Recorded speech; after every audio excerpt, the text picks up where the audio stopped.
आप सभी का एक बार फिर से बहुत बहुत स्वागत है आपके अपने शैक्षणिक YouTube channel all subjects for basic, जहां पर आप यूट्यूब पर अपनी बुक्स अपनी किताबें पढ़ सकते हैं।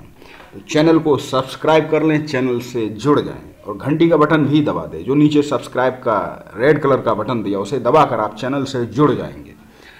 शिक्षिका ने राधिका से कहा, राधिका ये कौन सी आकृति है? अब देखिए यहाँ पर हम कक्षा 5 गिनतारा गणित की पुस्तक जो बेसिक शिक्षा परिषद में संचालित है, हिंदी माध्यम की, पाठ 17 क्षेत्रफल यानी कि एरिया।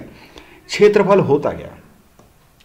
कोई भी वस्तु, कोई भी चीज जमीन पर जितना भी स्थान घेरती है वह उसका क्षेत्रफल कहलाता है।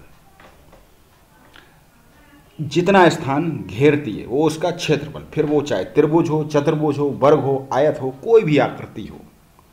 राधिका ये कौन सी आकृति? ये आयताकार आकृति। इसका परिमाप क्या? अब परिमाप हम पिछली कक्षा में भी समझ चुके हैं कि परिमाप का मतलब कि उस आकृति के चारों ओर जितनी लंबाई है, जितनी दूरी है। अब देखिए यहाँ से अगर कोई व्यक्ति चलता है, ये चलकर इसके चारों ओर घूमकर उसी स्थान पर वापस आ जाता, तो ये होता है उसका परिमाप। तो यहाँ पर ये आयत है। आयत एक ऐसी आकृति होती है जिसकी आमने सामने की भुजाएं बराबर होती हैं। ये आमने सामने की, ना कि चारों भुजाएं बराबर हो जाएंगी तो वो वर्ग हो जाएगा।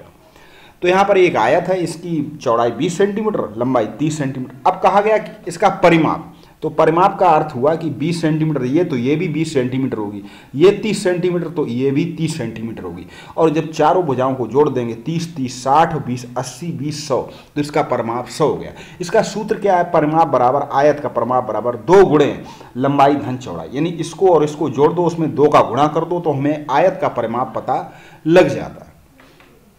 एक गतिविधि, अब गतिविधि ये है कि 24 सेंटीमीटर और 18 सेंटीमीटर श्यामपट पर किताब रखकर उसके चारों रेखाखंड खींचकर किताब को हटा दें। लंबाई 24 सेंटीमीटर 18 सेंटीमीटर। अब इस स्थान का क्षेत्रफल ज्ञात करने के लिए, अब क्षेत्रफल का मतलब हो गया कि अगर इस स्थान को पेंट किया जाए या चाक से भरा जाए तो कितना स्थान भरा जाता है, ये उसका क्षेत्रफल। परिमाप इसकी चारों ओर की दूरी और क्षेत्रफल उसने कितना स्थान घेर लिया। हमें खेत का क्षेत्रफल की आवश्यकता पड़ती है, किसी भी वस्तु को रंगने के लिए तो हमें उसका क्षेत्रफल, कई ऐसे आवश्यकता पड़ती है जब हमें क्षेत्रफल की आवश्यकता पड़ती है। तो क्षेत्रफल क्या होता है? क्षेत्रफल देखिए, ये जो एरिया है ये सब क्षेत्रफल है।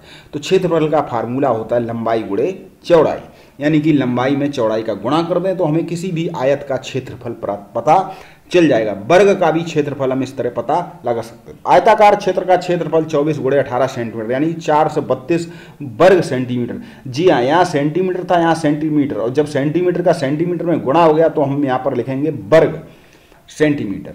क्यों?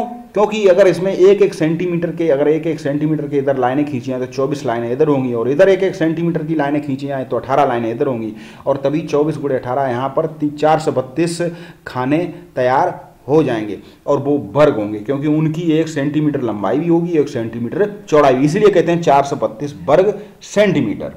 तो हमें पता लग गया कि आयत का क्षेत्रफल यानी कि लंबाई गुणे चौड़ाई। यहाँ बताया भी है कि किसी भी आयत का क्षेत्रफल वर्ग में क्यों होता, क्योंकि उसके हम उतने 1 सेंटीमीटर के अगर उसको या 1 इंच के जिस हिसाब से चाहें अगर बराबर टुकड़े करते हैं तो वो वर्ग तैयार हो जाते उतने जितना उसका क्षेत्रफल होता है।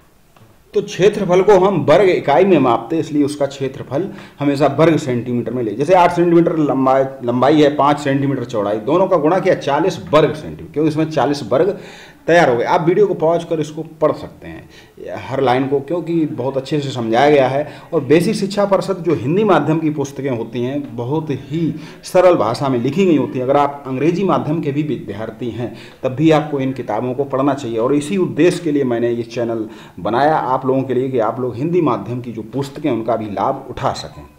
एक बहुत ही महत्वपूर्ण बात जो हम यहाँ जानेंगे वो क्षेत्रफल की बड़ी इकाई एयर होती है। एयर, हेक्टेयर जैसे बोलते हैं हेक्टेयर।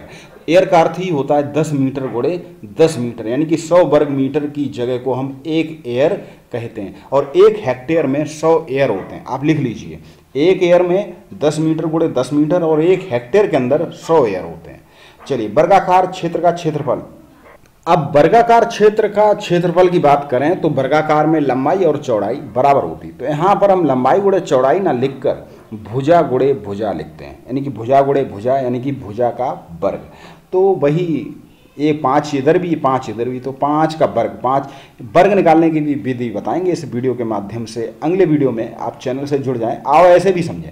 अब देखिए कोई भी है, हमने कागज़ पर इस तरह आकृतियाँ काटनी, तो इतने 25 वर्ग इसमें तैयार हो गए। देखिए आयत हो या वर्ग, उसमें से छोटे छोटे तो उसका क्षेत्रफल वर्ग सेंटीमीटर में ही निकलता है, क्योंकि हम इकाई में उसका वर्ग तैयार करते हैं, टुकड़े करते हैं। अब ये वार्तिक प्रश्न है, आप इनको करें, वीडियो को पॉज कर। आम का पेड़ लगाने के 25 वर्ग मीटर जगह चाहिए एक पेड़ लगाने के। अब रहीम के खेत की लंबाई इतना, तो अब हम क्या करेंगे कि रहीम के खेत का क्षेत्रफल निकालेंगे, 50 गुणे 40, उसमें एक पेड़ की जितनी जगह लगेगी उसका दे देंगे भाग। तो इस तरह हमें पता लग जाएगा कि कितने पेड़ लगेंगे। वीडियो को पॉज कर आप इस प्रश्न को बार बार पढ़ें, समझें, क्योंकि उदाहरण, सही बात तो है कि गणित में उदाहरणों में सब समझा दिया जाता है, लोग बेवजह गणित से डरते हैं। एक आयताकार हाल का क्षेत्रफल इतना, यदि उसकी लंबाई 10 मीटर है, अब देखिए क्षेत्रफल पहले ही दे दिया, लंबाई दी गई, तो चौड़ाई पूछना। तो क्षेत्रफल में अगर लंबाई का भाग दे दें तो चौड़ाई निकल आएगी, और चौड़ाई का भाग दे दें तो लंबाई निकल आएगी। दैनिक जीवन की परिस्थितियों में क्षेत्रफल ज्ञात करना, ये हम सीख गए इस पाठ से। अब क्षेत्रफल यहाँ बताना, आयत का जिसकी लंबाई चौड़ाई इतनी, लंबाई चौड़ाई इतनी, लंबाई इतनी, चौड़ाई, तो आप बस लंबाई गुणे चौड़ाई करना है। उस वर्ग का जिसकी एक भुजा, अब वर्ग का क्षेत्रफल भुजा गुणे भुजा, यानी 7.5 का ही गुणा 7.5 में। यहाँ लंबाई चौड़ाई दी गई है, वर्ग मीटर और वर्ग सेंटीमीटर में क्षेत्रफल निकालिए। तो सेंटीमीटर का मतलब है उसमें 100 का गुणा कर देंगे। और वर्ग है, देखिए आंसर इसका सेंटीमीटर में आएगा, तो ये सेंटीमीटर या तो सही है। और वर्ग मीटर निकालने के लिए आपको फिर 100 का भाग देना पड़ेगा, इसका जो भी आंसर आएगा। एक आंगन की लंबाई 15 मीटर 10 मीटर चौड़ाई है, तो वर्ग मीटर के पत्थर, ठीक है, तो पत्थर बिछाना है। अब देखिए पहले तो हम इसका क्षेत्रफल निकालेंगे, उसके बाद एक पत्थर का कितना वो भाग दे देंगे, और जितने पत्थर लगेंगे उस पत्थर एक का 2.5 रुपये खर्च है, तो उसका हम गुणा कर देंगे। एक खेत की आकृति दी कि इसका क्षेत्रफल ज्ञात करो। अब देखिए इसमें 2 आयत तैयार हो गए, अगर हम इधर से लाइन खींच दें तो 2 आयत तैयार हो गए, एक 15 गुणे 6 का और एक 8 गुणे 10 का। दोनों आयतों का क्षेत्रफल जोड़ देंगे तो हमारा आंसर आ जाएगा। एक वर्गाकार खेत की लंबाई इतनी है, जुताई, अब वर्गाकार खेत है तो लंबा एक ही चीज़ दी जाती है वर्गाकार में, 50 गुणे 50 कर देंगे, क्षेत्रफल निकल आएगा, उसमें 50 पैसे का गुणा कर देंगे तो हमको पता चल जाएगा कितना खर्चा आएगा। चूँकि पैसे में दिया, तो याद रखिए कि चूँकि पैसे में दिया है तो आंसर भी पैसे में आएगा, उसको फिर हमें रुपए में बदलना पड़ेगा, यानी जितना भी आएगा उसमें हम 2 का भाग दे देंगे, क्योंकि 1 रुपये में 2.50 पैसे हो जाएंगे, तो 2 का भाग दे देंगे तो हमें रुपए का खर्चा पता लग जाएगा। अगला पाठ है आयतन और धारिता, उस पाठ पर मिलते हैं नेक्स्ट वीडियो पर। चैनल को सब्सक्राइब कर लें, चैनल से जुड़ जाएं। मिलते हैं नेक्स्ट वीडियो में। आप सभी को बहुत बहुत नमस्कार।